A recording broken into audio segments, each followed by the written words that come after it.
Hey, thank you for tuning in. These are podcasts from Playa del Carmen, Mexico during lockdown in the time of Covid-19.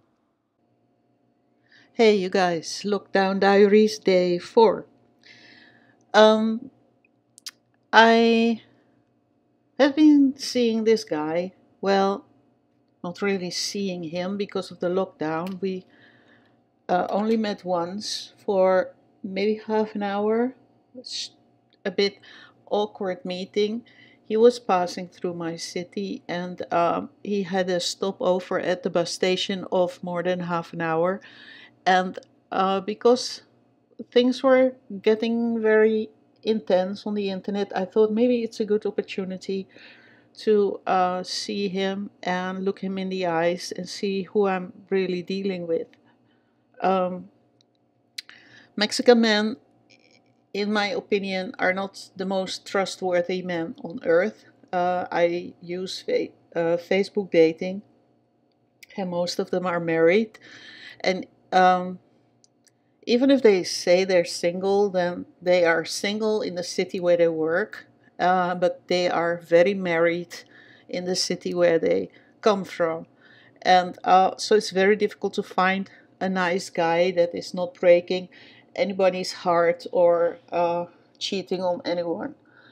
And this guy kind of seemed to be good to be true. And my grandma always told me when it's too good to be true, it probably is. So um, I I told him I probably could make it and see him, and I went to the bank, which is next to the bus station, uh, but it was closed, the bank, so not so much a problem there.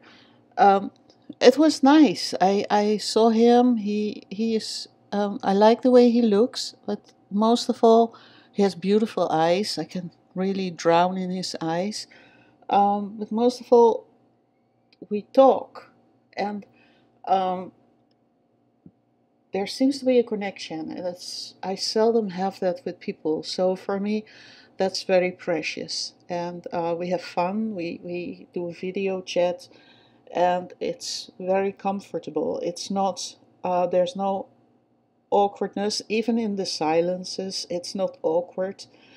We can joke, and well, we get along very well. So that looks promising. But of course, English is not my first language, and Spanish. My Spanish is. If there weren't Google Translate, I would be severe handicapped in this country. Although I do speak some Spanish, but it's my grammar, for example, is rubbish. And he speaks English. He was raised in America for a great part of his life. He speaks English, but for him it's a second language. And when you get emotional or you have a misunderstanding, it can become very frustrating to find the right words or to put your emotions in words and then also communicate them um, through voice chat or typing, or because sometimes you cannot make a video call. So we had already two huge arguments, and the last one I even said, okay, I'm done with this. I'm not doing this anymore. Facing my own trust issues.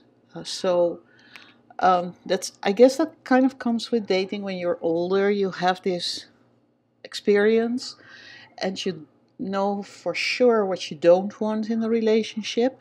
But to sum up what you want, for me, that's kind of an open thing. I do know what I don't want in a relationship, but I also know that I'm severely scarred from dating a narcissist, and it can be difficult to trust a person. So something happened, a social media thing, and I kind of flipped. And well, let's leave in the middle what happened exactly and who was wrong to whom.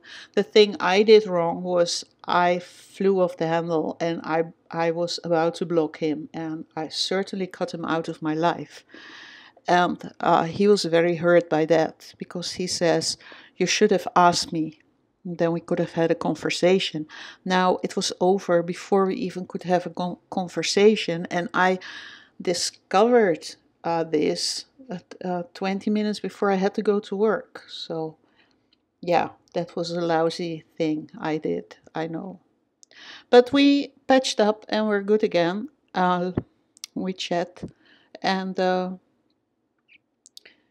well, it breaks my day. It's nice. It's nice to have this good vibe, to wake up with good morning text and go to sleep with a video call. That helps me through the rough edges of the lockdown.